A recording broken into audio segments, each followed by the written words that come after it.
ini apa gitu. Ini kok cap tangan ini kok gede banget ya kalau ukuran normal. Bahkan saya sampai giniin bang, ke tembok tuh saya giniin, saya bandingin. Lah ini gede banget saya bilang. Dan itu memang 5 bang asli. 5 capnya, cuman yang ini nggak terlalu kelihatan ya yang dari ini. Cuman kelihatannya memang 4, cuman saya ngeliatnya ada 5. Dan itu kukunya panjang bang. Dan bahkan yang telapak kaki itu kelihatan bang. Oh, kelihatan. Kelihatan telapak kaki di tembok sebelah kanan, kalau capnya di sebelah kiri. Dari situ makin sepi. Oh, jualan omset makin sepi. Makin sepi. Sampai mau tuh sampai jerit-jerit sakit. Itu di maghrib bang. Tiap maghrib sama jam setengah 12. Setiap maghrib sama itu jam segitu selalu Sakit, teriak-teriak sakit. Gila ya, serem amat ya. Karena memang saya udah pasrah, udah capek, udah keluar uang banyak. Di situ saya belajar sholat bang. Nah, ini dia nih kopi favorit gua, Pikopi Gula Aren. Gua lagi butuh nih yang seger-seger dan pas banget nih. Ada kopi favorit gua, Pikopi Gula Aren. Mending langsung aja kita bikin. Kita buka dulu bungkus Pikopinya. Tuang kopinya ke dalam gelas. Tuang air panas, nggak usah kebanyakan. Cukup setengah gelas aja.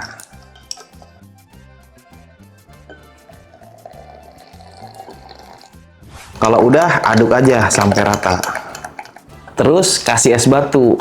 Duh, seger banget dah.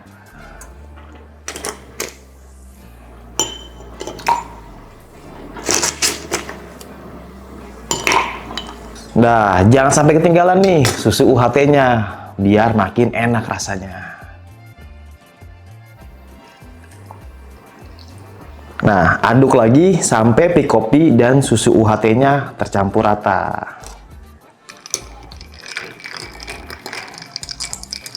Udah jadi nih, wangi banget kopi dan gula arennya. Bener-bener real kopi aren.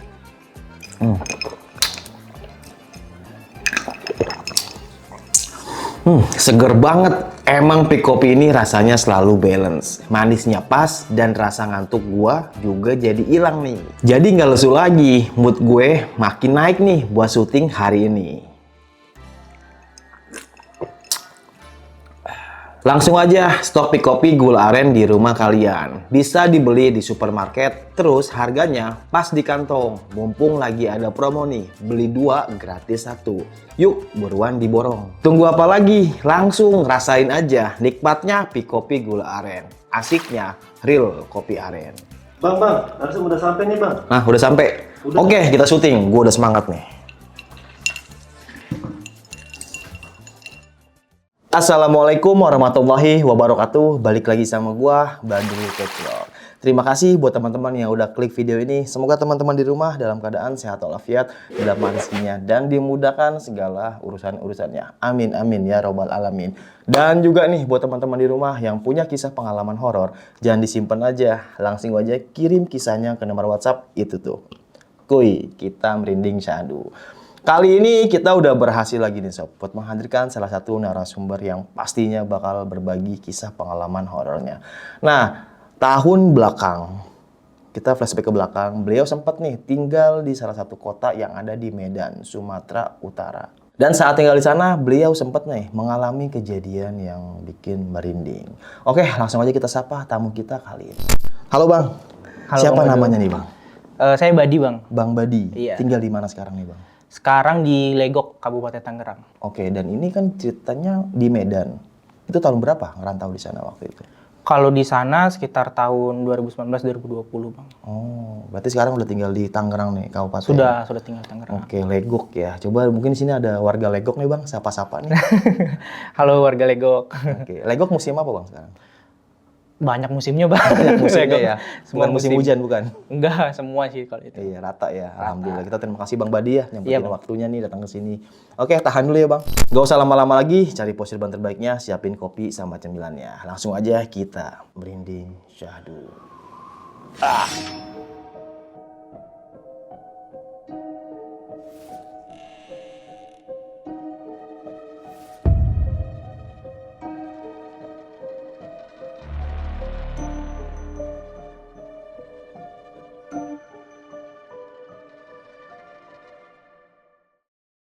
Gimana Bang Badi kisah pengalamannya nih? Jadi gini Bang, kalau untuk orang tua saya itu memang orang Bandung. Oke. Tapi memang merantau kerjanya. Karena memang orang tua itu kerjanya di bidang pendidikan yayasan. Setelah itu pindah ke Padang. Jadi memang yayasannya suka dipindah-pindahin Bang. Oke. Setelah pindah ke Padang, lahirlah saya Bang. Oh. Terus pindah lagi ke Jakarta. Setelah ke Jakarta, ke Bogor. Setelah ke Bogor, pindah lagi terakhir ke Medan Bang. Sampai pensiun. Tahun berapa tuh di Medan? Saya itu sama keluarga saya tahun 2008 Bang, waktu saya masih SD. Iya.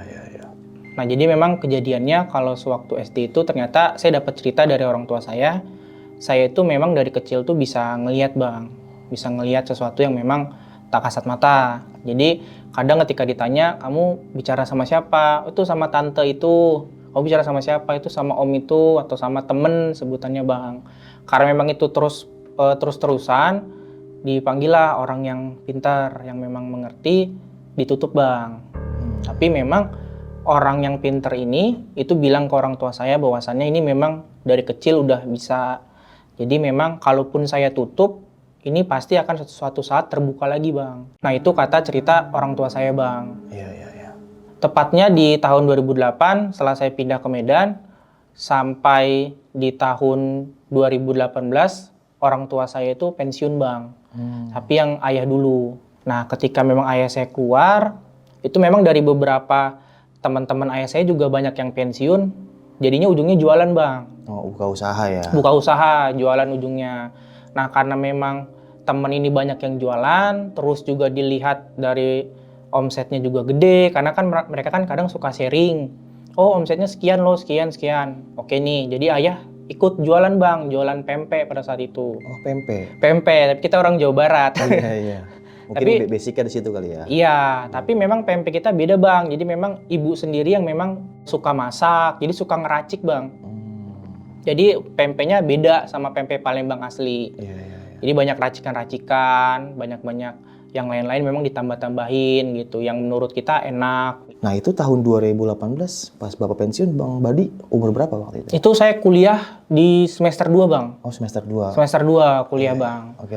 Semenjak itu setelah pensiun jadinya jualan Bang. Tapi kan sebelum jualan kita pasti ada yang namanya survei lapangan, survei tempat. Ada memang ruko yang memang disewakan Bang, khusus pedagang kaki lima, jadi pakai gerobak gitu Bang. Nah kebetulan kita lihat potensi nih dari jalan kan rame, lalu lalang, jadi memang di pinggir jalan Bang. Terus di seberang kita juga kos-kosan gitu, jadi kita wah rame nih, bakalan rame nih. Setelah itu kita udah oke, kita beli styling, kita sewa. Sewanya itu sebulan cuma 500.000 Bang. Oh murah ya masih. Di depan ruko. Kita cuma dapat fasilitas air sih memang. Oh di depan ruko, bukan di rukonya? Bukan, Oh, iya, karena kan paham. kita pedagang kaki lima, jadi Oke. kayak gerobak gitu sih Bang. Terus sepanjang bulan, sepanjang hari itu memang rame Bang. Rame, jadi memang sesuai dengan yang kita harapkan. Setelah memang berjalannya hari Bang, itu memang alhamdulillah omsetnya besar Bang. Oh, Lumayan besar, alhamdulillah. Nah setelah itu karena memang ngelihat potensinya yang besar, ibu saya keluar tuh Bang dari yayasan. Jadi memang mau fokus ke jualan aja. Karena mau bantu ayah, karena ayah kewalahan. Karena saya juga nggak bisa full bantu semua Bang, karena saya kan kebetulan kuliah juga saat itu. Nah setelah 1,5 tahun kurang lebih berjalan Bang, alhamdulillah omset kita stabil Bang. Omsetnya stabil, tapi mulai terjadi kejanggalan atau keanehan itu di sini Bang. Kita itu pagi itu kan biasanya nyetak pempek Bang. Setelah kita cetak Bang, itu kita packing Bang. Itu kita siap-siap untuk jualan. Nah tapi memang kan biasanya karena memang ibu sudah tidak kerja lagi di yayasan, otomatis kan membantu ayah saya. Nah setelah membantu ayah saya itu saya lihat saya kurang enak badan Bang. Sakit di situ Bang. Ya kita menganggapnya sakit biasa. Jadi saya gantiin posisi ayah saya. Jadi saya kuliah pagi, pulangnya siang, jualan pempek kan jam 2 Bang. Jam 2 sampai jam 10 malam. Nah ini waktu di Medan Bang Badi tinggal sama siapa aja di rumah? Nah kita tuh tinggalnya bertiga Bang. Oh. Jadi saya sama orang tua saya. Kalau untuk kakak saya kebetulan udah nikah Bang. Oh, Jadi udah dia nikah. tinggalnya di Bandung sama suaminya. Oke. Nah jadi ketika ayah saya sakit, kita menganggapnya sakit biasa Bang. Jadi kita biarin dulu nih Bang. Nah jadinya saya yang nganter ibu saya ke tempat jualan. Jadi bolak-balik bang. Jadi sekitar jam 8, dari jam 2 saya nganter orang tua saya tuh, ibu saya. Nanti balik lagi saya ngurusin ayah sakit di rumah, ngasih makan bubur atau apa.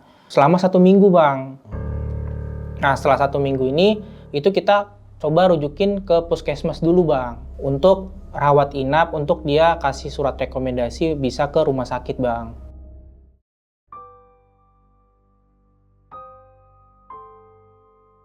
Ke rumah sakit, kita di sana dicek karena memang lemes, posisinya pucet juga, sering muntah-muntah sama BAB bang, sering BAB terus. Iya, iya.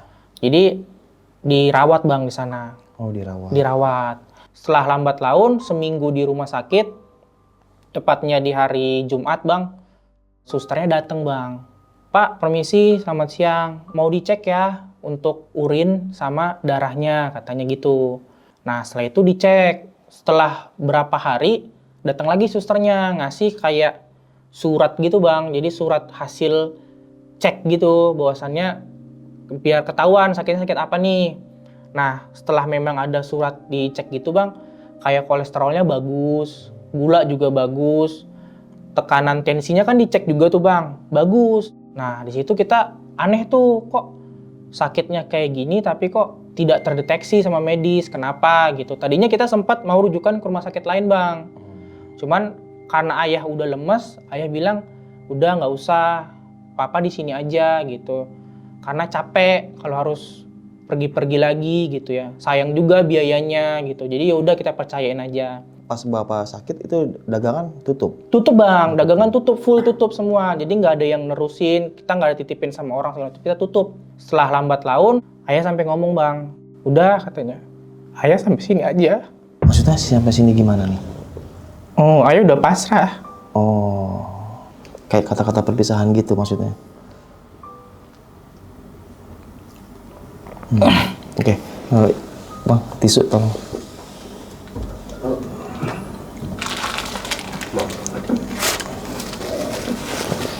Merinding.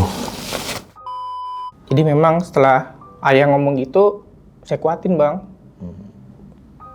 Saya kuatin, saya bilang, udah gitu, jangan pikiran kayak gitu. Tapi ayah malah bilang, papa tuh ngomong kayak, kalau misalnya papa meninggal, mau dikubur di mana ya, gitu. Ya. Karena gini bang, kita nggak punya saudara di Medan. Oke, kayaknya kurang kondusif. Kita break dulu bentar ya teman-teman. Jadi setelah ngomong kayak gitu, saya kuatin bang. Saya bilang, udah sih, apaan sih ngomong kayak gitu, saya bilang kan. Karena saya juga jujur sedih, sampai mama tuh kayak nampar dikit papa lah gitu, tek gitu. Apaan sih ngomong kayak orang apa aja, kayak orang mau mati aja, padahal besok udah sembuh gitu. Iya. Terus dalam beberapa waktu ke depan, ayah udah mulai membaik bang. Makannya udah lahap, udah bercanda-bercanda, udah ketawa. Bahkan kita kata-katain bang soal omongan dia kemarin gitu. Iya. Bilangnya mau kayak gitu-gitu, tapi ini makan lahap banget, jadi ketawa. Jadi biar mencairkan suasana bang. Jadi pada hari Seninnya bang, itu kata dokternya udah oke nih, ayah udah, papa udah boleh pulang gitu. Jadi kita ya pulang bang setelah itu.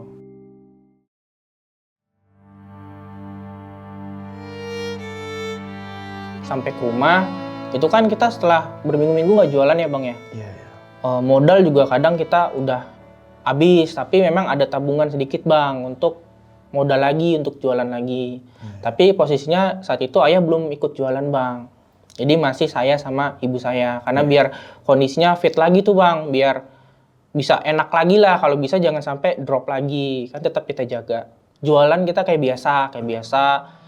Rame bang, jadi saya gantiin bang. Jadi setiap sore saya di sana, saya bisa full bang. Karena apa? Karena ayah udah bisa BAB sendiri, udah normal, udah bisa jalan normal, udah nggak begitu pusing bang. Jadi udah ke handle sendiri lah.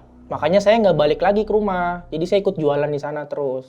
Normal bang. Besoknya ketika kita jualan lagi, 1 atau 2 bulan setelah kejadian ayah saya sakit, kita itu kan memang jualannya di depan ruko ya bang ya, di depan ruko. Di depan ruko itu, di seberang itu kan kos-kosan. Di sini tempat jualan es kelapa, di sini bengkel, terus di sini juga orang jualan minuman kayak es jeruk peras atau apa atau es teh gitu. Iya, iya. Nah, tiba-tiba ada truk pickup datang, Bang. Truk pickup ada nurunin gerobak, Bang, tapi gerobaknya masih ketutup sama terpal yang warna biru tuh, terpal. Saya ngeliat dong dari tempat jualan saya, Bang. Saya bilang ke orang tua saya, "Mah, itu ada orang jualan baru tuh. Nanti kita cobain ya." Bilang gitu. Karena memang biasanya kalau di sana, Bang, ada orang jualan baru, kita yang jualan lama tuh pada beli, Bang. Oke. Jadi kita saling beli kalau di sana sistemnya. Untuk informasi juga yang depan seberang itu, Bang, yang orang jualan-jualan itu memang keluarga semua, Bang. Jadi kayak misalnya nih yang bengkel ini kayak sepupunya, ini omnya, ini adiknya, ini kakaknya. Jadi memang mereka berjualan di satu jualan itu. Nah, oke. cuman kita doang nih, Bang, yang orang lain bahasanya. Makanya kita silaturahmi ke mereka. Beli dagangannya. Nah, setelah itu turun tuh, Bang, pick-up-nya. Turun pick-up-nya, dibuka tuh terpalnya. Saya kan merhatiin terus ya, Bang, sambil goreng nih saya perhatiin. Pempek, saya bilang. Pempek Palembang, Bang. Iya, iya, iya. Saya bilang dong ke mama saya, "Mah, itu yang di depan jualan pempek loh." Mama saya bilang, "Ya udah, nggak apa-apa. Jangan takut kehilangan," kata gitu. Memang kita udah lumayan lama kan, Bang, di situ udah setahun lebih kurang gitu. Jadi pelanggan juga udah banyak ke kita gitu. Jadi ya udah gimana itu mah rezeki aja katanya.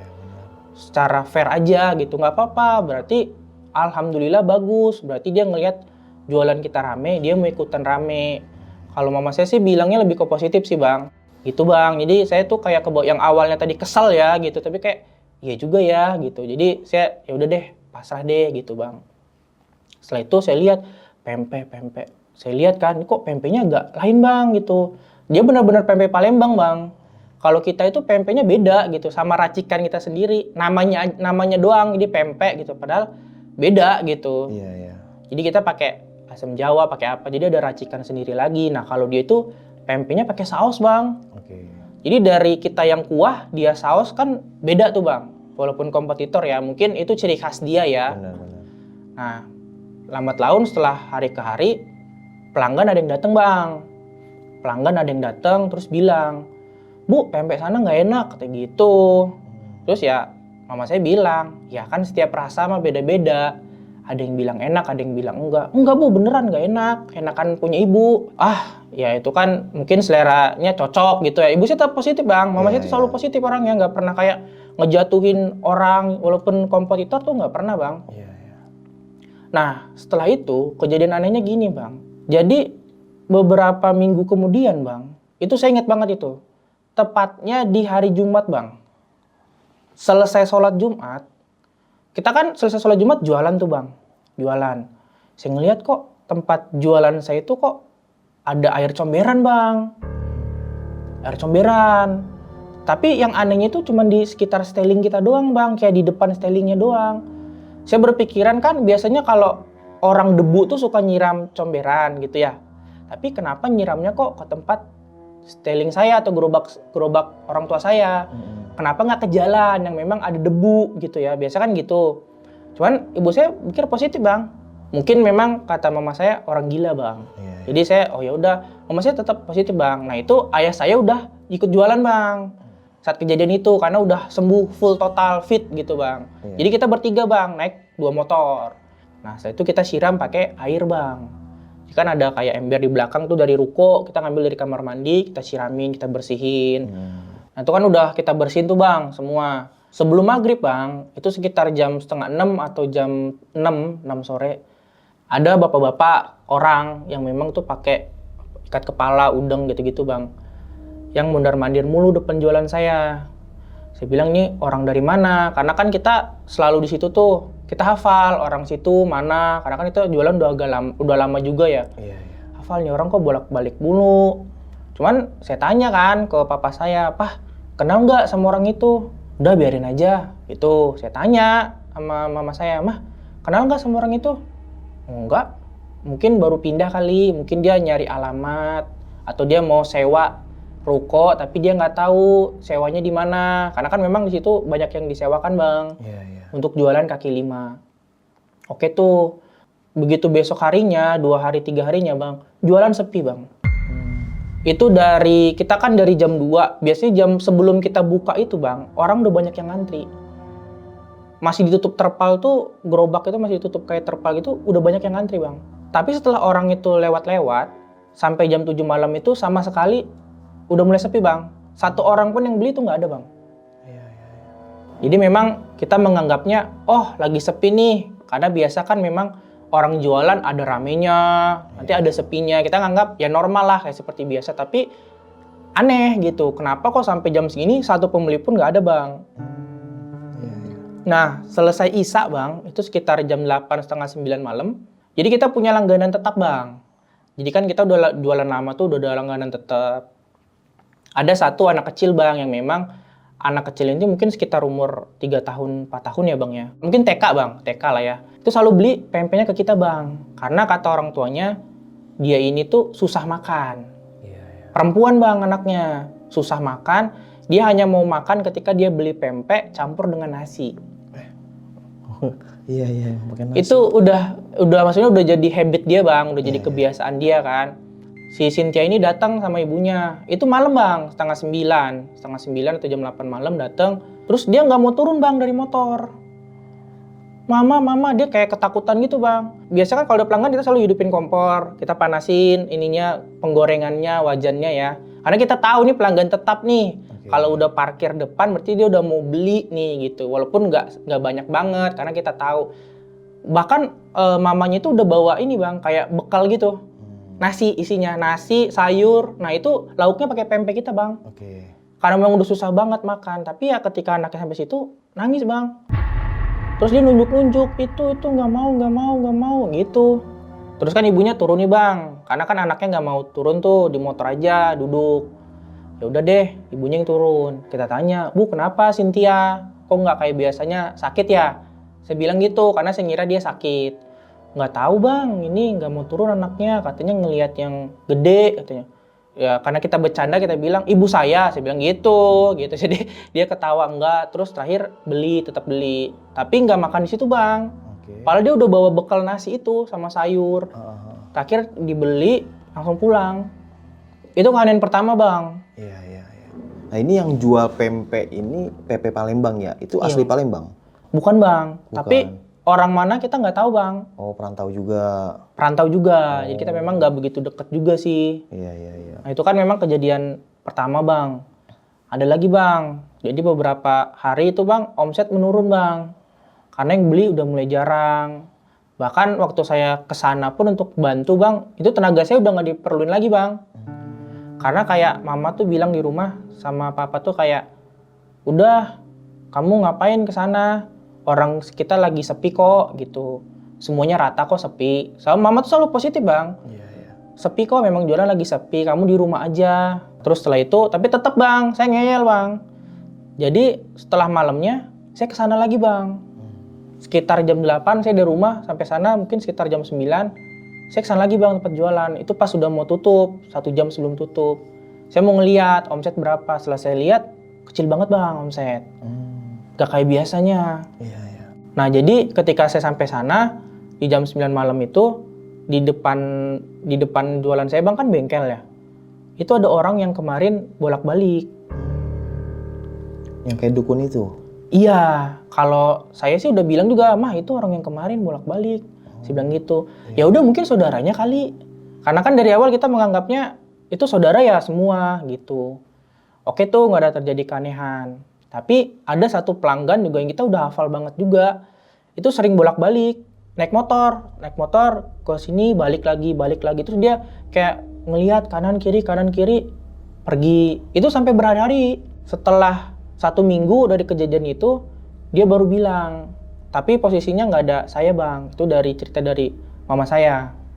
Saya kan udah dilarang untuk kesana lagi tuh, nggak usah katanya. Mending kerjaan di rumah aja. Nah setelah itu dari mama bilang, itu yang kemarin bolak-balik ngomong gini katanya, ngomong, ibu tutup ya jualannya.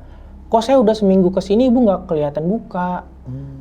Nah di situ saya udah curiga bang. Ya udah mah, besok Badi aja yang nganter ke sana. Papa biar sini dulu aja istirahat gitu. Karena memang gak rame. Karena kan saya takutnya papa drop lagi bang.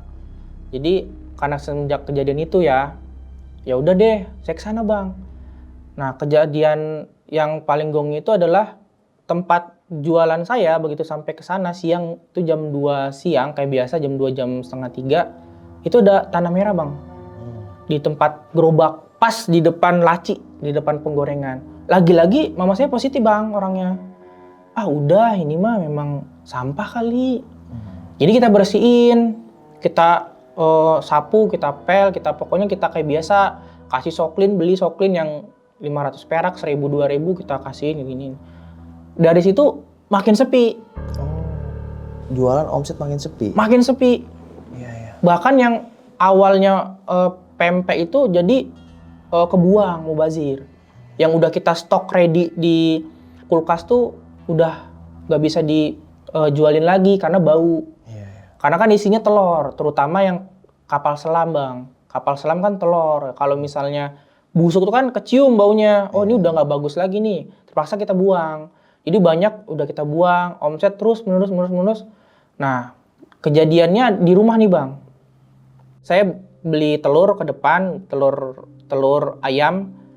Terus kita rebus kita kupasin tuh bareng-bareng. Kebetulan saat itu lagi ada untuk acara nikahan. Jadi kita lumayan dapat banyak tuh, ada yang beli di kita untuk acara nikahan mereka. Jadi banyak, jadi kerjaan tuh banyak bang. Tiba-tiba sekitar jam setengah 12, itu di atap rumah meledak bang. Meledak gimana maksudnya nih? Jadi kayak petasan bang, jadi duar, meledak bang di atas. Kita nganggapnya orang kali anak-anak main petasan. Tapi petasan anehnya itu udah meledak di atas, terus kayak pasir bang, jadi kayak kayak ada serbuk pasir di atap itu. Nah keluarlah ayah saya keluar, papa saya keluar, dilihat nggak ada apa-apa. Terus kan di depan tuh ada orang lagi ngopi, ngobrol. Kita ngeliatin gini, lah ini orang kenapa nggak nanya? Padahal ledakan tuh segede gitu bang. Kenapa dia tuh nggak nanya, Pak ada apa sih gitu, Bu ada apa sih, itu suara apa sih? Seharusnya kan kalau orang normal nanya ya, misalnya konser listrik atau apa gitu, atau gas kah yang meledak atau apa. Nggak ada bang, nggak ada nanya. Jadi yang dengar tuh cuman saya, ayah saya sama ibu saya. Lagi-lagi ibu saya positif bang. Udah orang main petasan kali di belakang rumah, cuman diarahin ke sini, nggak sengaja, terus mungkin anak-anaknya kabur kali karena takut dimarahin. Positif bang. Jadi setelah kejadian meledak itu bang, kita masuk lagi ke rumah. Papa saya masuk, kita bertiga masuk lagi. Ya, karena memang mama saya itu orangnya positif banget, jadi ya udah gitu kayak kita, oh udah deh biarin aja. Jadi setelah beres-beres, memang kita nganggapnya nggak ada kejadian apa-apa, kita dagang kayak biasa. Nah besok malamnya bang, saya mimpi bang. Dalam mimpi saya itu ada orang tinggi besar tuh sampai seplafon rumah nyekek saya bang. Di suara saya tuh dengar, mati kamu gitu. Terus saya tuh nggak bisa napas, saya langsung kebangun itu saya langsung berdiri, langsung gini kan tidur kan terlentang gini, langsung berdiri gini, langsung duduk gitu kan. Oh saya keringetan bang, basah semua. Nah terus saya berpikiran, ini udah nggak beres ini. Tapi saya berusaha positif bang. Jadi saya berpikirnya, ya udah deh kecapean karena tadi malam kan kita sampai setengah 12 mungkin lebih ya sambil main handphone juga. Nah terus jualan bang. Jualan itu kayak biasa. Kita berangkat dari rumah setengah 2 siang. Sampai sana mungkin jam 2 lewat ya. Ibu saya itu sekarang sama saya. Ayah saya yang bawa pempek-pempeknya gitu. Banyak bang untuk makanannya. Begitu sampai depan steling. Saya ngeliat stelingnya bang. Itu ada kayak orang tinggi besar, hitam. Lagi duduk bang. Di steling, ini kan steling bang. Dia di belakang di sini sambil melukin steling gini bang. Terus ngelihat ke saya itu matanya merah bang. Matanya merah, ngelihat ke saya itu senyum bang. Ketawa. Kayak gitu. Sambil gini-gini bang, ambil megangin itu. Di situ saya nge-freeze bang. Terus pundak saya ditepuk sama mama saya. Dep, Badik, hayu. Gitu kan pakai bahasa Sunda ya, hayu. Langsung saya nggak banyak basa-basi, saya langsung pulang bang. Saya itu udah jantungan banget, itu apa. Saya juga berpikiran bang, apa saya ngomong ya sama mama sama papa saya tentang kejadian saya yang mimpi itu, terus kejadian yang saya lihat. Nah, terus setelah itu malamnya saya berani diri ngomong bang. Oh. Saya berani diri ngomong, saya bilang, "Mah, Pah, kayaknya jualan kita ini nggak beres deh." "Nggak beres kenapa?" katanya. "Orang baik-baik aja kok." Lagi-lagi mama tuh positif bang. Emang semuanya lagi sepi, kita juga nggak bisa maksain orang beli. Ya udah, tapi ya saya tetap kekeh gitu, ini nggak beres. Terus saya ceritain bang, saya ceritain. Nah, mama tetap nggak percaya bang. "Udah, kamu tuh kecapean, kamu lagi UAS, kamu lagi capean banyak pikiran." Saya kesel bang, saya masuk kamar tuh. Nah, beberapa hari kemudian bang, malam sekitar jam 10:30 udah kita pulang dari jualan, saya ke depan tuh beli telur bang, telur kayak biasa, terus saya rebus, saya kupasin lagi. Nah, posisinya kita tuh di ruang tengah di depan tuh pintu bang. Jadi setiap malam itu selama kita aktivitas, pintu itu semua selalu dibuka bang, nggak pernah kita tutup. Karena kan kita kadang ngerebus juga, jadi biar asap rebusannya keluar bang, jadi nggak pengap di rumah. Pas saya ngelihat gini, itu di depan rumah saya bang, saya ngelihat sosok, itu manusia hitam, tapi cuma setengah bang. Jadi Setengah gimana nih? cuman ada dari pinggang ke bawah bang, dari perut ke atas tuh nggak ada. Tapi dia jalan bang di depan rumah. Itu saya lagi ngupasin gini, saya lihat apaan tuh. Terus saya sempat nge-freeze kan, apaan tuh, posisinya lagi ngupasin, apaan tuh. Saya berdiri bang, saya lari ke depan, saya ngelihat nggak ada apa-apa bang. Apa saya salah lihat gitu ya. Nah setelah itu bang, saya beres-beres tuh, cepet saya beres-beres, terus tidur bang. Setelah tidur, besok harinya saya bangun. Posisinya saya ingat banget, itu hari Minggu. Saya nggak kuliah. Hari Minggu saya nggak kuliah, saya mau mandi dong, Nah, pas mandi itu, saya ngelihat di tembok itu bang, jadi kan kamar mandi itu nyatu bang sama kamar saya. Jadi kamar mandi itu nyatu sama kamar saya buka pintu, nggak tahu kenapa itu kayak di sebelah sini tuh ada bang cap tangan. Ada di mana? Di tembok bang. Cap tangan, gede bang cap tangannya, sama ada jejak kaki yang ngarah ke atas plafon. Memang plafon saya itu saya buka, jadi biar nggak pengap. Loh, terus saya videoin bang, nanti ada videonya saya kasih. Oke, siap, kita kirim ya. Terus. Nah, setelah itu saya lihat, ini apa gitu. Ini kok cap tangan ini kok gede banget ya kalau ukuran normal. Bahkan saya sampai giniin bang, ke tembok tuh saya giniin, saya bandingin. Lah ini gede banget saya bilang. Dan itu memang 5 bang asli. 5 capnya, cuman yang ini nggak terlalu kelihatan ya, yang jari ini. Cuman kelihatannya memang 4, cuman saya ngeliatnya ada 5. Dan itu kukunya panjang bang. Dan bahkan yang telapak kaki itu kelihatan bang. Oh, kelihatan. Kelihatan telapak kaki di tembok sebelah kanan, kalau capnya di sebelah kiri. Jadi modelnya kayak Spiderman gitu bang. Nah, cap kaki itu juga sebenarnya gede bang, cuman kelihatan kayak di videonya kecil. Sebenarnya gede tuh kakinya. Saya aja ngelihat, saya sambil video ini, saya sampai ngelihat kaki saya tuh kayak, ini kaki manusia apa bukan? Nah, setelah itu karena memang kejadiannya pagi, ya udah saya mandi bang. Saya mandi sambil saya liatin tuh. Setelah udah saya videoin, saya ngelapor sama orang tua saya.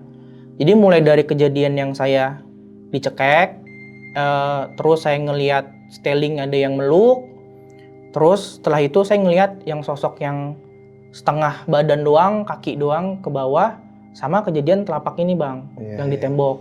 Karena memang saya udah videoin, karena saya juga ceritain tentang yang runtutan sebelumnya, kejadian-kejadian anehnya, baru tuh saya ngomong, "Mah ini kita udah nggak benar, ini memang kayaknya kita diteror deh sama yang kayak gituan.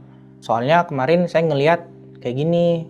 Terus papa saya ngomong, "Apa jangan-jangan si Badi udah kebuka lagi ya mata batinnya?" Mama saya bilang, "Apa iya kali ya?" Nah saya masih nggak ngerti mata batin apaan sih gitu. Maksudnya apa gitu kan, saya masih tabu lah soal-soal yang kayak gitu bang. Saya nggak ngerti sama sekali kan. Terus papa bilang, "Ya udah besok tahan dulu aja untuk modal, untuk jualan. Besok kita ke tempat teman papa," kayak gitu. Besok harinya pagi kita dari rumah jam 9 bang. Kita ke seorang ustadz bang. Seorang ustadz yang memang udah banyak pasiennya bang, yang banyak Kita datang ke sana, memang temen akrabnya papa juga gitu. Beliau malah pas kita ke sana marah bang. Marahnya kenapa? Kenapa baru ngomong sekarang? Seharusnya setelah kejadian aneh itu cepet-cepet datang ke sini. Tapi kenapa malah ditahan sampai udah kayak gini gitu? Ya udah, sekarang gini aja. Mana foto tempat jualannya? Karena memang saya ada bang, saya kasih tuh dari handphone. Ini tempat jualannya Pak Ustadz, saya bilang gitu. Dilihat, oh iya ini ada yang gak suka sama kamu, persaingan bisnis. Tuh kan, saya bilang gitu ke mama saya. Mama sih selalu positif, saya bilang jangan ambil positif terus. Ya udah, nggak usah diambil pikiran, kata Pak Ustadznya. Sekarang saya kasih kamu air, sama kasih amalan dari Al-Quran Pak. Surat An-Nas itu Pak. Surat An-Nas kamu baca sebelum jualan, setelah sampai rumah kamu juga baca setelah jualan sampai rumah. Kita rutin Pak ngelakuin itu. Terus yang air itu kita pakai mandi. Kita pakai mandi, kita pakai minum, sama disiramin di sekitaran tempat jualan, di gerobak atau styling kita Pak. Nah jadi setelah kita lakuin semua itu Bang, alhamdulillah untuk jualan kita, dagangan kita lancar. Jadi mulai ada pembeli lagi datang semua. Jadi yang kayak pelanggan-pelanggan sebelumnya itu yang udah hilang, sempat hilang, datang lagi. Ya sama, kasusnya sama. Bu baru jualan lagi ya? Selalu pertanyaannya itu. Ibu buka cabang di mana lagi? Sampai gitu. Dikiranya kita ngurus cabang lain. Ibu jualan di mana? Kita bilang nggak ada. Kita udah jualan kok dari lama. Gitu-gitu. Tapi ya karena kita memang udah tahu masalahnya, jadi ya udah. Nah setelah 2 minggu, itu ingat banget Bang. 2 minggu di malam Jumat, Ustadznya nelpon. Assalamualaikum. Itu kan yang ngangkat ayah saya. Waalaikumsalam Pak Ustadz. Ada apa Pak? Pak, besok hari Jumat datang ya sebelum sholat Jumat ke rumah saya. Nah kita datang besok Jumatnya, kita nggak jualan lagi. Setelah kita datang ke sana ternyata Ustadznya sakit Bang. Oh sakit? Sakit Bang. Terus. Jadi sakitnya Ustadz ini setengah badan Bang. Jadi dari sini tuh pinggangnya sakit, ngilu, kakinya ngilu semua. Terus dia bilang, Pak, mohon maaf, saya nggak bisa terusin katanya. Bapak, saya rekomendasiin ke ustadz saya aja, ke teman saya, katanya gitu. Oh ya udah, emang kenapa? Ini gede banget, saya nggak bisa ngatasin sama santri-santri saya. Iya. Kata dia, alhamdulillah yang diincar cuman saya, nggak santrinya. Karena memang seperti itu, terus dia minta juga, tolong air yang saya kasih dibuang aja semua. Kayak nyerah gitu ya? Iya, jadi dia udah nyerah Bang. Kalau bisa jangan berurusan lagi. Padahal itu teman dekat ayah saya Bang. Iya. Udah bertahun-tahun kenalan. Tapi karena memang saya dibilang Pak Ustadznya, mohon maaf Pak, saya nggak bisa bantu. Karena ini nyawa saya taruhannya. Saya nggak mau, katanya gitu. Saya rekomendasiin sama teman saya yang lebih istiqomah daripada saya, nyebutnya gitu Pak. Berangkatlah kita Pak ke Ustadz kedua. Di hari itu juga, hari yang sama. Langsung ya? Karena Pak Ustadz yang kita datengin yang di awal itu, teman papa itu udah nelpon.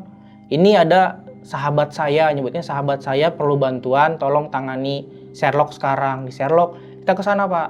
Itu ternyata rumahnya di pelosok. Jadi kita tuh sampai sana itu sekitar jam 5 sore. Ya kita dikasih suruh air, sama dikasih airnya dipakai mandi, minum, sama tempat jualan. Kita lakuin. Nah setelah 14 hari Bang, itu ustadznya sakit lagi Bang. Yang teman ustadz itu yang pertama. Jadi yang kedua ini sakit lagi. Ngubungin kita lagi. Pak mohon maaf, air yang saya kasih tolong dibuang aja. Saya nggak sanggup. Setelah itu kita bingung dong harus nyari orang kemana. Kebetulan teman SMK saya namanya Ridwan Bang. SMK saya ini memang teman satu kelas lah. Satu kelas, akrab. Datang tuh main ke rumah jam 9 pagi naik motor sendirian Bang. Ingat banget saya. Datang terus dia bilang, gimana kabarnya Bu? Jadi kayak silaturahmi kembali. Nah di situ mulai Bang, ibu tuh mulai ngeluh sakit bagian pinggang. Pas dia datang nih? Iya. Ngeluh sakit bagian pinggang, terus nggak kuat berdiri Bang. Jadi kan biasanya kalau nggak kuat ngangkat sama berdiri kan kita biasanya ada pempek di kayak di ember gitu. Kita taruh, terus kita kemasin Bang satu-satu, masukin ke plastik. Itu ibu udah nggak kuat. Pengennya tiduran. Badi, mama nggak kuat, gantiin dong. Ya udah mah nggak apa-apa, istirahat aja. Udah Badi sama Ridwan aja nih yang lanjutin. Jadi saya kasih tahu Wan, kamu ini ya ngerebus ini aja, ngerebus telur. Udah direbus, nanti kamu ambilin cangkangnya. Saya bilang gitu. Terus saya bilang juga, maaf ya Wan, seharusnya kamu sini tuh main, jadi malah ngerepotin. Nggak apa-apa. Jadi memang Ridwan ini kayak udah anaknya ibu saya juga, karena saking akrabnya kan. Terus dia ngomong, si Ridwan ini, Bat, kayaknya rumah kamu ini nggak beres deh. Saya tanya dong, kenapa? Masa ini telur dari tadi nggak mateng-mateng? Itu posisinya kan telur direbus bang, di wajan. Kok jadi ke rumah pikiran saya? Apinya gedein Wan, saya bilang gitu. Udah kamu lihat aja nih katanya. Setelah itu udah selesai, saya cerita bang sama dia tentang keanehan segala macam. Terus dia bilang, ya udah Bat, aku ada teman ayahku katanya. Orangnya jago nih, tapi memang tinggalnya di pelosok Sumatera Utara. Kalau kemana-mana suka naik sepeda katanya. Jadi memang nggak mau naik motor, pakai sepeda terus. Orangnya udah tua, udah sepuh. Setelah itu saya ngobrol sama mama saya, Mah, Badi cerita sama Ridwan. Ini memang kita kan udah nggak beres. Udah 2 ustadz yang memang nggak sanggup nih sama kita. Boleh nggak kita ikhtiar lagi? Saya bilang gitu. Oh boleh dek, gitu. Oh boleh Badi, kita ikhtiar lagi aja. Emang di mana? Disebutin alamatnya. Oh itu pelosok, kata papa. Pelosok banget itu, hampir kayak mau hutan-hutan. Terus dibilang Ridwan, Om percaya sama saya Om, insya Allah sembuh. Soalnya itu memang terkenalnya dari mulut ke mulut. Oke tuh. Terus saya bilang, Wan tolong jadwalin telepon orangnya. Gak ada nomor telepon Bat. Jadi si orang ini tuh gak mau pegang HP bang. Jadi gimana kalau misalnya kita udah jauh-jauh ke sana nih, orangnya gak ada, saya bilang. Pasti ada katanya. Orang-orangnya juga paling, jadi dia tuh masih pertanian gitu bang, masih sawah-sawah, dia tuh jadi tahap pertani gitu, dari tani. Alhamdulillahnya setelah 2 hari kita datang ke sana bang, ada bang, Ridwan sama Ridwan diketok tuh. Assalamualaikum Eyang, dia nyebutnya Eyang. Iya. Waalaikumsalam. Jadi Eyangnya yang udah sepuh bang. Jam berapa itu sampai situ? Kita sore bang, sekitar jam 4 sampai sana. Karena kita dari sininya siang. Tapi si Eyang ini tuh kayak udah tahu bang, tujuan kita ke situ. Tunggu ya sebentar. Terus kita dikasih sama dia, Ibu ini untuk taruh styling atau gerobak, ini taruh di rumah ya. Lah kita belum bilang bang maksudnya. Kita belum bilang tujuan kita tuh apa, tapi dia udah tahu gitu. Setelah itu, ya udah kalian pulang, ini air dari saya. Gitu aja bang. Nggak ada obrolan apa lagi? Nggak ada obrolan apapun bang. Bahkan kita mau kasih uang aja ditolak sama dia. Dia marah bang. Kalian mau menghina saya apa gimana? Bawa ini, gitu. Sedekahin aja ke masjid. Udah gitu aja bang. Nah setelah itu, dari situ agak lama bang. Sekitaran 2 bulan. Normal kita udah seneng nih. Udah kayak, oh berarti udah fine nih, baik-baik aja gitu. Jadi saya kuliah kayak biasa, segala macem. Tapi saya sering jadi kontekan sama Ridwan. Ya udah tuh. Nah tiba-tiba pas di malam minggu, drop lagi bang jualan.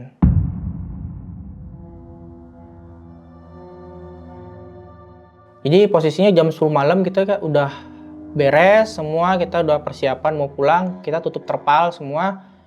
Oke, semua barang udah dimasukin ke motor, kita berangkat bang. Kita berangkat naik motor, tapi nggak tahu kenapa saya pengen lihat belakang bang. Saya lihat belakang, begitu saya lihat belakang, itu kalau kemarin yang saya lihat kan cuman yang orang duduk terus meluk styling. Ini enggak bang, makin banyak. Jadi saya lihat ada kayak pocongnya 3 bang. Pocong 3, terus ada kayak ular ngelilit styling juga bang. Oh, di gerobak itu? Iya, warna hitam bang. Jadi saya ngelihat, aduh ini bukannya udah hilang ya. Nah, terus besok harinya saya nge-WhatsApp sama Ridwan. Wan, ini gimana Wan? Saya ngelihat masih ada, justru malah lebih banyak, saya bilang. Ya udah, besok kita ke sana. Jadi hari Minggu kita ke sana lagi bang, tapi pagi, dari sini subuh. Dari sini kita jam 6. Kita sampai jam 9 ke sana, bapak itu udah lumpuh juga bang. Lumpuh? Lumpuh bang. Oh, gila seremnya. Jadi setengah badan juga, kasusnya sama kayak ustadz pertama dan kedua. Iya. begitu datang bapak itu udah, mohon maaf, kayak sakratul maut bang. Aduh, ngeri amat ya. Terus dibilang sama istrinya, kalau bisa buang aja yang dikasih. Iya, iya. Jadi karena memang kita ngerasa bersalah, kita pulang lagi bang. Kita nggak ngomong apapun setelah kita ngeliat kondisinya di ruang tamu, tapi dia masih sempat balas salam bang. Assalamualaikum, waalaikumsalam. Kita masih cium tangan. Saya tanya, Eyang kenapa? Biasa katanya. Udah gitu aja.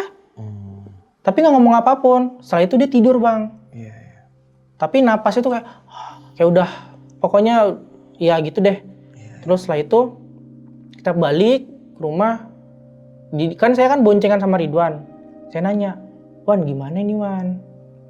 Udah kayak gini nih, udah 3 orang nih yang kasusnya sama, saya bilang. Dan minta apapun yang dikasih ke keluarga saya itu minta dibuang, saya bilang. Tenang katanya.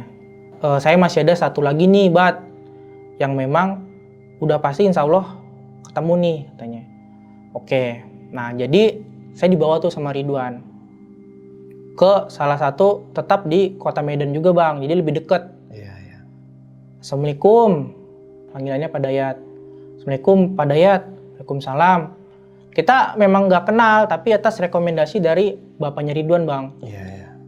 Jadi ya udah kita tahu alamatnya, kita datengin, kita ngobrol di sana. Kamu kenapa? Kok kusam segala macem? Iya, saya jelasin bang, gini. Nah ternyata si Pak Dayat ini cerita bahwasannya dia itu memang salah satu dari pondok pesantren bang. Jadi beliau itu merupakan tangan kanannya guru besarnya. Jadi pondok pesantrennya itu ada di, jadi memang beliau itu tangan kanannya dari guru besar. Cuman memang beliau lagi pulang ke Medan karena anak istrinya di Medan. Kita ke sana. Setelah itu oke, nanti saya kerjain ya. Cuman saya nunggu tanggalnya dulu. Saya mau hitung-hitung dulu, ada fotonya nggak tempat jualan? Ada Pak, gitu. Oke, setelah itu saya minta WhatsApp-nya, saya kirim. Ini ya Pak. Oke, coba minta foto kamu sekeluarga. Saya bertiga tuh difotoin sama Ridwan. Waktu itu, besok harinya. Setelah itu bang, 3 hari lagi bang, itu di hari Rabu. Rabu, ingat banget tuh. Saya di hari Rabu, tiba-tiba meledak lagi bang rumah.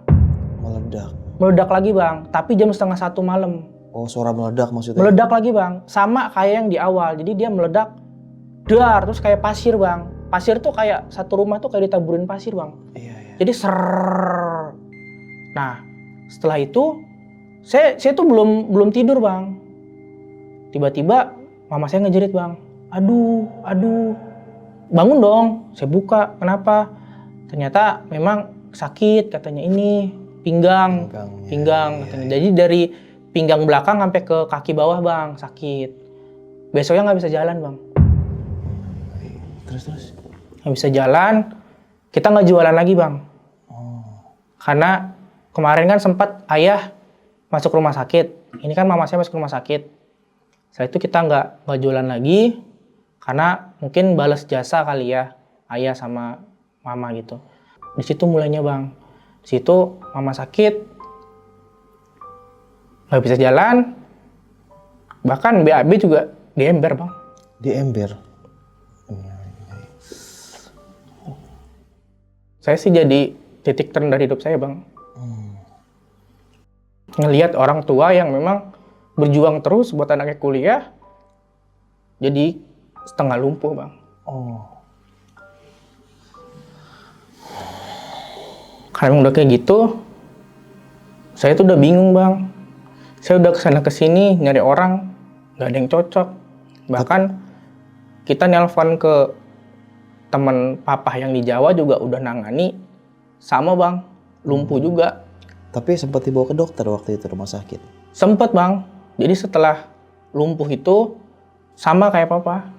Intinya nggak ada segala macam. Bahkan kita disaranin buat CT scan nggak ada apa-apa bang. Dan itu lumayan biaya CT scan-nya. Iya. Karena kan kita takutnya saraf kejepit, karena kan di belakang bang pinggang. Iya. Sama aja bang. Di rumah sakit sama, terus kita ya udah pulang, akhirnya naik mobil kita balik. Pulang, jadi mama lebih milih dirawat di rumah aja. Nah, karena memang kayak gitu, saya nggak sanggup bang lihat mama. Bahkan katanya yang buat bikin dia sampai mau tuh sampai jerit-jerit sakit. Itu di maghrib bang. Tiap maghrib sama jam 11:30. Setiap maghrib sama itu jam segitu selalu Sakit, teriak-teriak sakit. Gila ya, serem amat ya. Karena memang saya udah pasrah, udah capek, udah keluar uang banyak. Di situ saya belajar sholat bang. Saya nggak pernah sholat bang, waktu muda. Walaupun di KTP saya Islam, saya nggak pernah sholat. Jadi saya belajar sholat. Saya sholat itu bang, wudhu saya nggak tahu bacaannya, niatnya apa, sholat apa lagi bang. Semuanya full saya ngeliat dari handphone, dari Google. Bahkan saya sholat aja tuh tangan kiri saya megang handphone. Karena nggak tahu bacanya sama sekali. Saya di situ sholat, terus saya baca-baca tentang Islam, sholat tobat gimana, tata caranya saya lakuin semua bang. Sampai saya sujud nangis bang.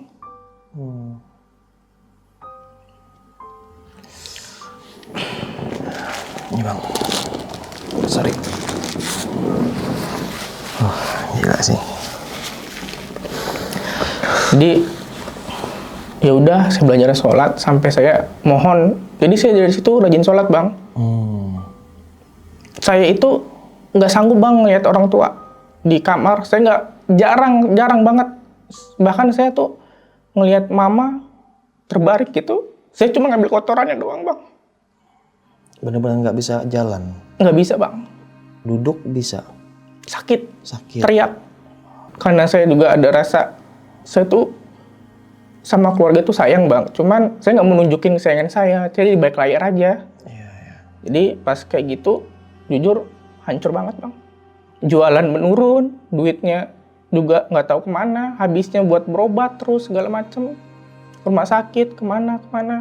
Terakhirnya saya sholat, belajar sholat. Sampai saya tuh mohon bang sama Tuhan. Kalaupun ada yang memang bisa nyembuhin keluarga saya berguru sama dia. Setelah itu baru ada kabar bang dari Pak Dayat. Assalamualaikum, Badi, Waalaikumsalam Pak. Ini saya udah nentuin harinya. Saya ke rumah jam 7 malam. Tolong Sherlock. Itu setelah berapa hari itu pada ngabarin? Setelah 3 bulan bang. Oh, dari abang Itu November, bulan November bang. 3 bulan baru ngabarin. Bulan November bang. Iya. Akhirnya Pak Dayat datang malam Jumat bang, Jumat Kliwon. Sama siapa dia datang? Sendiri bang. Oh, sendiri. Tapi saya udah ngabarin Ridwan bang. Dan Ridwan bahwasannya, Wan, Pak Dayat mau datang, bantuin dong kesini nyeduh kopi kayak apa kek gitu. Takutnya canggung karena saya ngurus mama saya bang, sama papa saya. Datang dia beli kopi, bawa gula, teh segala macem buat saya. Setelah itu ibu saya bang, cuma disentuh bang, sentuh jari jempolnya bang, jari jempol kaki disentuh gini aja, itu menjerit banget bang. Nggak dipencet, nggak diapa, cuma diginiin. Aduh, mama. Di situ saya nggak kuat bang, saya keluar kamar. Itu mama, ya sampai jerit kayak gitu bang. Setelah itu disuruh mandi bang. Saya disuruh nyari air 7 masjid, tapi yang udah tua. Nah setelah itu dimandikan, terus kita minum juga, tempat jualan juga.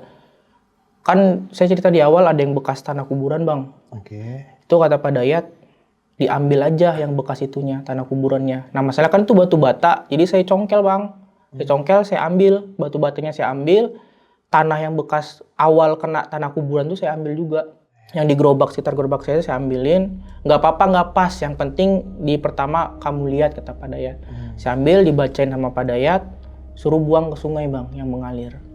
Saya buang bang sama batakonya. Setelah itu jam 11 pas Pak Dayat sebelum mau pulang, lo nyampein ke saya. Apa? Dia bilang, kamu yang tawakal ya, katanya. Saya udah negatif thinking bang, karena saya berpikiran takutnya ibu saya nggak selamat. Setelah saya ngelihat mama kayak gitu bang, itu mama udah enakan bang, masih enakan, masih sakit, cuman udah enakan. Dia langsung tidur bang, pulas. Nah terus setelah itu dia bilang juga, Jangan berpikiran yang negatif. Coba yang selama ini kamu belajar sholat ditekunin. Dia tahu bang. Kalau saya nggak pernah ngomong bang. Saya nggak pernah ngomong kalau saya tuh lagi belajar sholat. Iya, iya. Tapi dia selalu menyampaikan sholatmu itu kalau bisa terus. Sholat tuh jangan karena terpaksa, karena pengen sesuatu jangan. Karena memang itu kewajiban kamu. Kalau kamu mau, saya dampingin kamu, saya bimbing kamu, jadi orang benar. Mulai dari sholat kamu, ngaji kamu, segala macam sih bang itu. Setelah itu besok harinya mulai membaik bang. Berangsur-angsur, per minggu-minggu, mama udah mulai bisa bangun bang. Duduk, udah bisa duduk gini, nggak jerit sakit lagi bang. Katanya kalau misalnya dia duduk, terus dia gini, urat tuh kayak ketarik yang belakang. Tapi di CT scan normal bang. Nggak ada aurat kejepit gitu ya? Nggak ada bang, bahkan dokternya juga jelasin aneh gitu. Nah setelah itu berangsur-angsur membaik sampai 2 bulan bang. Mama bisa jalan. Alhamdulillah. Bisa jalan, tapi masih megang tembok, kalau nggak megang kita bang, bahu. Jadi kayak mau ke WC, tapi udah mulai kayak ke WC bang. Nah karena kan kamar mandi di rumah saya itu 2 bang. Satu yang di belakang pojok, satu yang di dalam rumah saya, dalam kamar saya. Karena memang di dalam kamar saya itu toiletnya toilet duduk, jadi mama ke situ agar bisa duduk. Kalau mau BAB, buang air atau apa, ke situ sih bang. Yang angsur-angsur selama 3 bulan sembuh total bang. Alhamdulillah. Sembuh total. Nah terus setelah itu mama trauma bang. Trauma apa nih? Trauma nggak mau jualan lagi. Oh, jualan pempek lagi Tutup. nggak mau. Astagfirullahaladzim, serem banget ya. Jadi membekas sih bang sama keluarga saya sampai sekarang. Mama sampai nggak mau jualan lagi, sampai trauma gitu. Pokoknya udah, saya nggak mau seumur hidup jualan lagi gitu. Iya. Dan saya nggak mengizinkan keluarga saya jualan gitu. Kalau mau jualan di ruko udah ada gitu, yang enak gitu. Iya. Terus bapak gimana waktu itu kondisinya? Bapak sehat bang. Sehat ya? Sehat, bapak sehat. Jadi yang diincar memang mama. Terus setelah itu, karena saya udah janji ya bang ya, waktu saya sholat itu siapapun yang nyembuhin keluarga saya akan berguru sama dia. Iya, sampai sekarang saya masih dibimbing beliau pak. Sama Pak Dayat ini? Alhamdulillah. Mulai dari sholat, mulai dari ngaji semua. Merinding astagfirullahaladzim. Setelah itu berangsur-angsur sangat-sangat membaik. Karena selama ini kita nggak pernah ngasih tahu. Mama, saya kan ada kakak. Kakak kan udah nikah sama suaminya di Bandung, tinggal di Bandung. Kita selalu bilang sama teteh itu, kakak ya, teteh itu kita tuh sakitnya normal. Oh, dia nggak tahu? Tahu sakit, cuman taunya medis karena kita sering ke rumah sakit. Oh, iya. Tapi kita nggak pernah ngasih CT scan. Kalau kayak surat-surat apa kayak keterangan pengecekan itu kita nggak pernah selalu kasih. Kita selalu nenangin dia kayak baik-baik aja gitu. Setelah itu baru karena saya udah kesel banget saya cerita kakak. Terakhir kakak karena memang mungkin udah khawatir juga was-was, apalagi mama sampai mama BAB buang air kecil besar sampai di ember, kita ditarik ke sini bang. Sekarang ke Legok saya di Tangerang Kabupaten. Oh, akhirnya pindah ke sini. Karena itu saya pindah 2022 di bulan Desember bang. Oh, sama Jadi orang tua pun bapak? Semua. Jadi setelah saya lulus kuliah, saya Oktober wisuda bang. Oktober wisuda, 2 bulan di Medan. Sebelum tahun baru, bulan 12, saya udah pesenin tiket tuh ke sini. Alhamdulillah. Tinggal sama keluarga sini semua. Tapi kakak masih di Bandung? Kakak udah pindah ke Legok sekarang. Oh, Legok juga? Iya, di Legok sekarang pindah. Sama suaminya sana bang. Aduh, gila sih. Nah nih Bang Badi, setelah semuanya berlalu nih Bang ya, sempet gak Bang nanya atau Ustadz yang pertama, yang kedua, yang ketiga, yang terakhir Pak Dayat ya, yang ngobatin itu, bilang kalau siapa sih yang iseng sama keluarga Bang Badi ini sampai bikin usahanya atau persaingan usaha yang nggak wajar lah, yang nggak sehat gitu? Kalau dari mereka semua sih Pak Ustadz nggak mau seujun bang. Jadi memang beliau nggak menyampaikan siapa aja termasuk Pak Dayat terakhir. Cuman dari beberapa yang dari Jawa, karena kan papa kan nelponin temen Jawa. Yang di Jawa sini adain juga ya Itu persaingan bisnis bang. Oke. Persaingan bisnis. Tapi saya dapat info dari temen ayah, karena kan itu udah lama nggak jualan nih bang. Kita udah lama nggak jualan. Itu bengkel depan jualan pempek saya tuh kebakaran bang. Bengkel bang kebakaran. Dia yang ngisengin atau gimana? Kalau dari yang kita tanya-tanya sama orang pintar di Jawa sih, iya dari bengkel itu. Jadi saya juga nggak mau sujon, tapi ya masuk akal bang. Kayak yang sebelumnya juga, saya kan ngelihat yang kayak orang yang pakai udeng atau apa gitu bang, yang di bengkel tuh di depan duduk ngeliatin, terus, nah itu. Oh. Jadi dia nongkrong di bengkel itu. Iya, kayaknya dia bayar orang yang ngerti buat nutupin atau apa sih gitu. Ini sebelumnya ada permasalahan nggak? Entah ada cekcok lah atau apalah sama. Nggak ada bang, bahkan kalau saya mau ganti oli motor aja ke dia gitu. Nggak ada, mungkin orangnya memang nggak suka lihat kita berhasil kali. Oh. Padahal kita tahu di situ keluarga dia semua, ya kita silaturahmi sama dia. Karena dia memang orang paling lama sih di situ. Iya, iya. Dia sama keluarganya sih gitu bang. Tapi sempet ini bang, ketemu sama dia kayak entah dia minta maaf kah, entah Bang Badi keluarga minta maaf atau gimana? Nggak ada bang. Oh nggak ada. Jadi kita kayak cuek, kayak pura-pura nggak tahu apa-apa aja. Dia tahu bang kalau pihak keluarga abang nih sakit. Tahu bang, tahu pasti. Karena kan kita seberang-seberangan. Seberang-seberangan bang kita, asli. Langsung di seberang. Jadi ketika kita tutup, ketika kita buka, pasti beliau lihat, pasti dia lihat, tahu gitu. Nggak dagang-dagang nih gitu. Nah, pasti tahu gitu, dagang apa enggak. Terus kan yang di sebelah, kita kan yang jualan gorengan bang. Iya. Tapi itu bukan keluarga dia juga orang lain. Cuman keluarga, kalau bilang sih kayak sahabat lah gitu, temen, kayak tetangganya gitu. Iya, Jadi udah kayak udah keluarga sama dia itu ya, taunya juga mungkin dari dia, karena dia juga kadang nanya gitu, kenapa nggak jualan gitu. Nanti kadang dia ke depan, ke bengkel, ngopi di bengkel gitu. Iya, iya. Itu sih bang. Kali ya. Padahal ini nih ya beda profesi ya, maksudnya kan abang kan jualan pempek, dia kan bengkel gitu. Walaupun kita nggak sujon ke dia, cuman ya namanya kita manusia kan punya kayak siapa sih ya ciri-cirinya gitu ya. Nah terus sekarang 2025 nih bang, kondisi ibu sekarang gimana sama bapak? Alhamdulillah selamat semua, alhamdulillah sehat. Tapi Sehat. rasa trauma masih ada di mama bang. Oh jadi mama ini nggak mau buka usaha lah, Nggak mau, jualan Bang. gitu nggak mau. Nggak mau. Kayak trauma banget. Iya, bahkan ketika saya mau buka usaha aja beliau kayak jangan deh. Sampai nyebut kalau bisa 7 keturunan jangan buka usaha deh.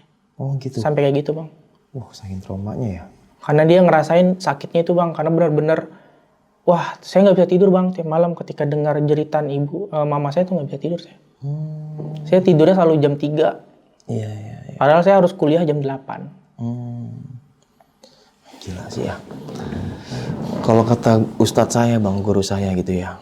Kita kan orang kampung nih. Iya. Ya, tinggal di kampung bukan di perumahan Pondok Indah atau PIK ya, Pandai Indah Kapuk yang orang kaya banget lah gitu ya, hidupnya masing-masing. Kata guru saya bang, kita orang kampung, kita hidup ya di lingkungan perkampungan gitu kan, orang-orang yang bersosialisasi, ya pasti ada aja yang nggak suka. Pasti bang. Gitu. Walaupun kita bukan seujon, ya namanya manusia hati beda-beda kan ya. Betul. Di depan kita senyum, di belakang nginjek gitu kan.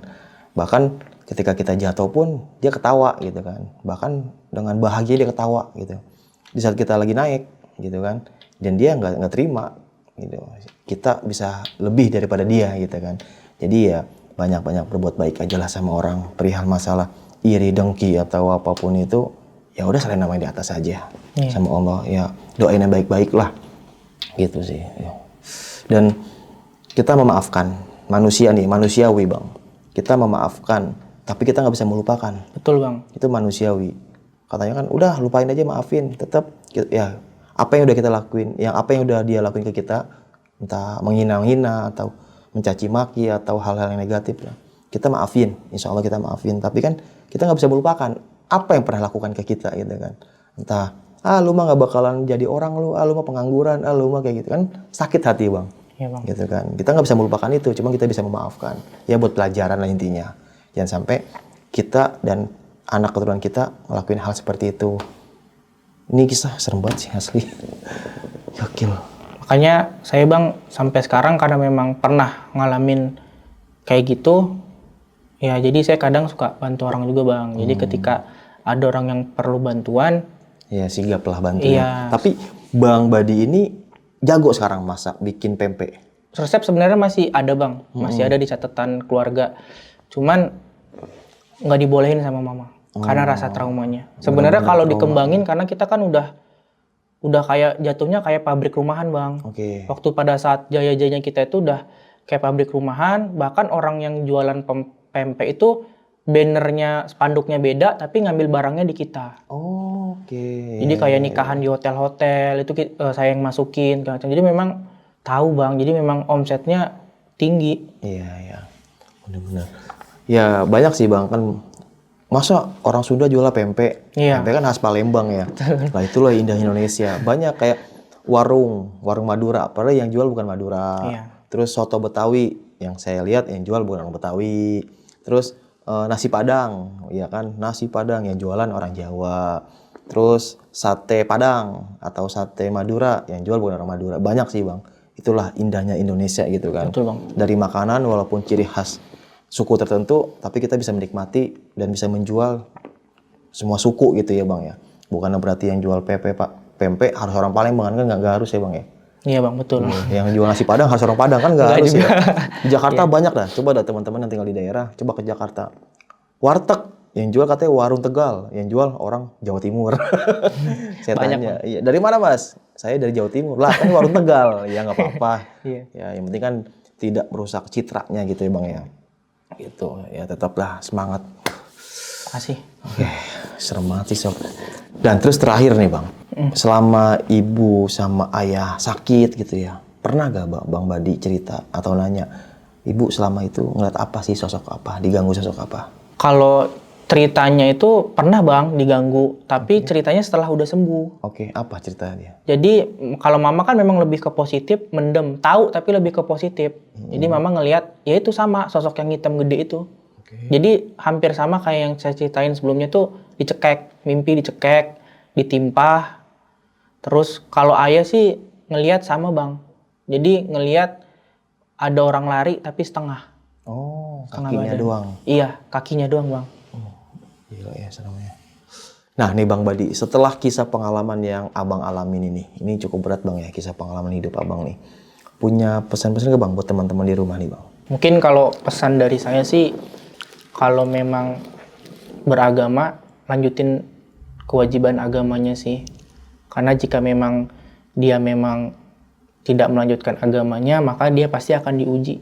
Terkadang Tuhan itu menguji hambanya supaya dia kembali ke jalan Allah lagi sih.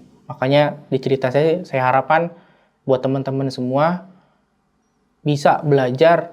Kalau memang saat ini lagi meninggalkan kewajibannya, saya harap sih dilakuin kewajibannya sih. Itu aja sih, Bang. Oke, mungkin sekian ya kisah pengalaman yang dialami sama Bang Badi nih. Bisa kita ambil segi positifnya, buang jauh-jauh negatifnya. Ya, buat teman-teman nih yang lagi usaha atau masih bisnis dan masih merintis, bahkan lagi usahanya yang lagi surut, ya tetap sabar. Minta sama Allah SWT, minta pertolongan, minta perlindungan, minta kemudahan, dan minta kelancaran semuanya. Ya, itulah hidup. Di saat kita lagi bahagia, ada orang yang nggak suka. Kadang kita lagi nggak bahagia, ada aja yang nggak suka. Ya, itulah hidup. Allah menciptakan manusia berbagai macam karakter, dan kita jauhkanlah dari hal-hal yang negatif. Apalagi julid ya, jangan sampai dah. Udah, kita fokus sama hidup kita aja. Dan sekeluarga kita dan lingkungan kita udah cukup. Karena hidup sementara coy. Hidup kalau forever, gue bakalan kerja mati-matian. Gue bakal jadi orang kaya. Karena hidup forever. Tapi hidup kan sementara. Tapi, ada tapinya nih. Hidup itu menentukan ketika kita nanti meninggal. Lah, kok begitu bang? Iya benar. Amal ibadah kita, sholat kita, kewajiban kita di dunia ini, penentuan nanti kita di akhirat seperti apa. Yang orang Islam pasti paham lah. Ya, jadi buat para pekerja keras, imbangin dunia dan akhirat. Tapi kok jumpling nih bang, dunia mulu? Ya, manusia. Tetap kuatkan iman dan Islam kita. Cerita kali ini ngeri, karena bahas tentang orang tua. Di hati brek, karena udah gak punya bapak. Oke, sampai jumpa di kisah selanjutnya. Wassalamualaikum warahmatullahi wabarakatuh. Bang, makasih banyak bang ya. Iya. Nih Bang Badi, terakhir nanya. Kalau Bang Badi nanti saya ajak kerja jualan pempek di planet Namek, mau? Dadah.